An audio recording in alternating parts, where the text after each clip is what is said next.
करूयात आपण शिमला मिरची, फ्लॉवर आणि टोमॅटोची वेगळ्या पद्धतीने मिक्स भाजी। त्यासाठी एक छोटे 2 टोमॅटो, नंतर 2 शिमला मिरची, फ्लॉवर मी धुवून स्वच्छ आणि उकळून घेतलाय, नंतर 1-2-3 मीडियम आकाराचे कांदे, कोथिंबीर। चला तर गॅसवर आपण कढई चढवली, त्यामध्ये थोडंसं तेल टाकले। आता भाजीची फोडणी करू। जिरे,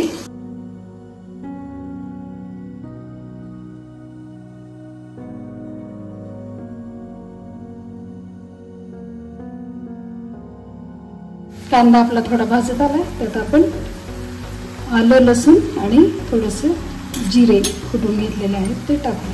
आता आपला कांदा, आलं, लसूण पेस्ट मस्त परतून झाली आहे। त्यात आपण थोडीशी कसुरी मेथी, थोडंसं लाल मिरची पावडर, 1-1.5 चमचा आणि 1 चमचा धने जिरे पूड आणि मीठ हे सर्व टाकून घेऊ। टोमॅटो टाकू आणि 1 मिनिट त्याला परतून घेऊ। आता ही आपली शिमला मिरची, नंतर हा फ्लॉवर। आता यामध्ये आपण 1-1.5 चमचा दही टाकून घेऊ।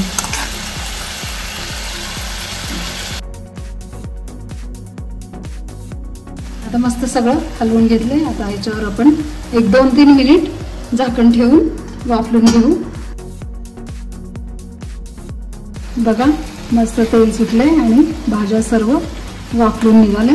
यात आपण 2 चमचे शेंगदाण्याचं कूट टाकायचे आणि हे थोडीशी कोथिंबीर। आता मस्त हलवून घ्यायचं आणि थोडंसं 1 अर्धा कप पाणी, मसाले करपून आहेत म्हणून टाकून घेऊ। पाणी टाकून घेऊ अगदी अर्धा कप आणि झाकून पुन्हा 1-2-3 मिनिट। चला मस्त तयार आहे आपली मिक्स टोमॅटो शिमला मिर्च फ्लॉवर वाली भाजी। 7 ते 8 मिनिटात शिजून तयार झाली आहे।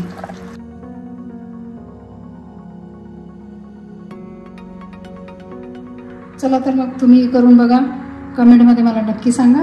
भेटूयात पुन्हा नवीन रेसिपीसह। तोपर्यंत मस्त राहा आणि चवीने खा।